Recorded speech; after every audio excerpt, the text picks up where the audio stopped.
Hi, and thank you for visiting my channel. For more information, kindly subscribe and follow. Now let's get started. Roman Reigns is set to enter the first ever two-night WWE SummerSlam alongside Jey Uso in New Jersey. However, it recently came to light that Triple H was against a major decision ahead of WrestleMania 41. Roman Reigns had Paul Heyman by his side for years, as the original Tribal Chief became the most prominent name in the entire industry. With the wise man's guidance, the 40-year-old star created the bloodline and ruled Friday Night SmackDown for years to come. Unfortunately, Heyman turned on Reigns at WrestleMania 41 and aligned with Seth Rollins. On WWE Unreal, Ed Koskey pitched an idea where Seth Rollins leaves the event with Paul Heyman. However, Triple H was against the idea initially, as it would have left Roman Reigns with nothing and no one, due to which he became a top name in the industry. Moreover, the game didn't want the original Tribal Chief to get pinned and lose at the event, as it would have affected his character further. I'm not sure I agree with it. I feel like in that scenario, Reigns, dead in the water. His character. He's not a babyface. He's not a heel. He doesn't have any of the SD around him that made him successful, and he got beaten by CM Punk, Triple H said. Triple H awarded Roman Reigns with a new WWE belt. Roman Reigns conquered the men's division in the Stamford-based promotion before Triple H took over the creative duties when Vince McMahon decided to step back in 2022. The game booked the original Tribal Chief in several high-profile situations and opponents in the coming months. In June 2023, Triple H appeared on Friday Night SmackDown to award Roman Reigns with a new championship. After the 40-year-old megastar crossed 1,000 days as the company's champion, the 14-time world champion awarded him the new undisputed WWE champion. While the segment ended in chaos, the Hall of Famer got the opportunity to book Roman Reigns in more challenging scenarios before he lost the title to Cody Rhodes at WrestleMania XL. It'll be interesting to see how much further the company can book the original Tribal Chief without gold around his waist. It was a tense evening at WWE headquarters in Stamford, Connecticut. The boardroom buzzed with murmurs, but none dared speak too loudly, not with Triple H seated at the head of the table, arms crossed, his signature stern expression etched deeper than usual. On the projector screen in front of him, mock-ups for the upcoming creative direction involving Roman Reigns, the undisputed WWE Universal Champion. And then came the words that froze the room.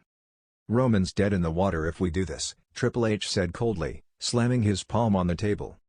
The room went silent. He wasn't talking about an injury, or Reigns' rising age, or even any personal failing.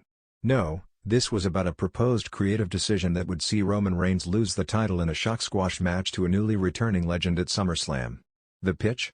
To draw a massive one-night pop and send social media into a frenzy.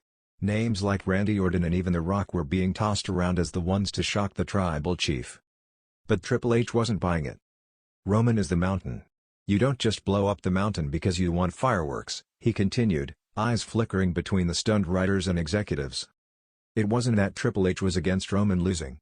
He had even discussed potential long-term exits for the character, knowing the clock was ticking. But this wasn't storytelling. This was desperation dressed in a glittery coat. Flashback, 2020, the rise of the Tribal Chief. Triple H remembered how hard it had been to get Roman's character back on track after years of being miscast as the forced babyface. The fans never forgot how Reigns had been booed while trying to be WWE's next John Cena. But that changed the moment he returned at SummerSlam 2020 and aligned with Paul Heyman. That was the genesis of the Tribal Chief. Cold, calculated, ruthless. He became the center of WWE's gravity. Triple H had greenlit the shift personally. It was one of his proudest calls. Present day, the Reigns dilemma. But now, in 2025, Reigns had held the top title for over 4 years. Critics online screamed about title fatigue. Some fans were calling for fresh blood, demanding LA Knight, Cody Rhodes, or even Gunther get a real run. And Vince, who still had lingering influence, even if not officially, had suggested a legacy pop. An unforgettable moment. One last seismic shift with a familiar face. And that meant ending Reigns' reign in one night. Triple H stood up from his chair. "We spent 4 years building this empire. 4 years telling the story of dominance, control, legacy, and now you want to pull the plug because you're scared of a slow summer?" One writer cleared his throat nervously. "But sir, there's pressure from sponsors. Ratings." Triple H cut him off. "Roman doesn't need a cheap pop. He needs the right ending. A battle of philosophy. What made it worse was that Paul Heyman, Roman's own advocate, was sitting on the fence. While Triple H expected Heyman to side with long-form storytelling, Heyman had reportedly said in a private call, "If it's The Rock, and we've got the right build-up, maybe this is the moment." Triple H didn't agree. "I don't care if it's The Rock, The Undertaker, or God himself coming down from the rafters," he snapped in a later meeting. Roman's story doesn't end with someone showing up and nuking him in 90 seconds. His downfall needs to be crafted, tragic, and poetic. Otherwise, he's dead in the water. The secret plan. What few people in that room knew, however, was that Triple H did have an ending in mind, just not the one they were pushing. Behind closed doors, Triple H had been working with a select team of writers to craft a bloodline implosion so devastating that fans would be left in stunned silence, not screams. He envisioned Jey Uso finally snapping. Or Solo Sikoa breaking free and leading a mutiny. Or maybe, just maybe, the real plan was a double betrayal with Paul Heyman at the center. But none of that would work if they cheapened the story with a shock loss. WWE is not about stunts, Triple H told Stephanie the night at home. It's about story.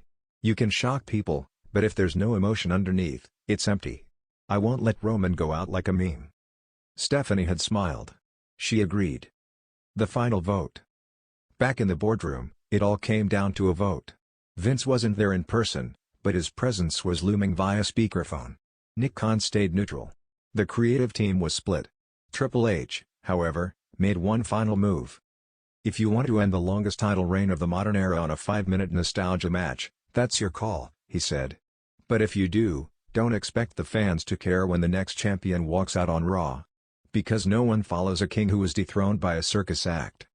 Silence. And then, one by one, votes shifted. The shock finish was scrapped. Aftermath, a new plan for Roman. Instead, Reigns was given a slow-burning downfall.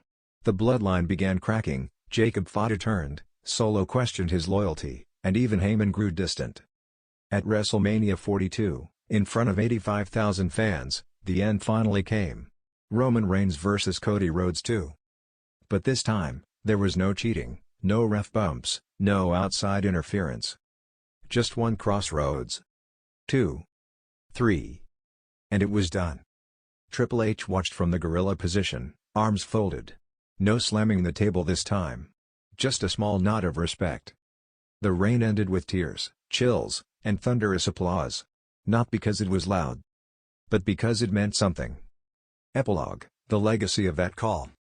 Years later, in a behind-the-scenes documentary, a producer asked Triple H about that infamous boardroom clash.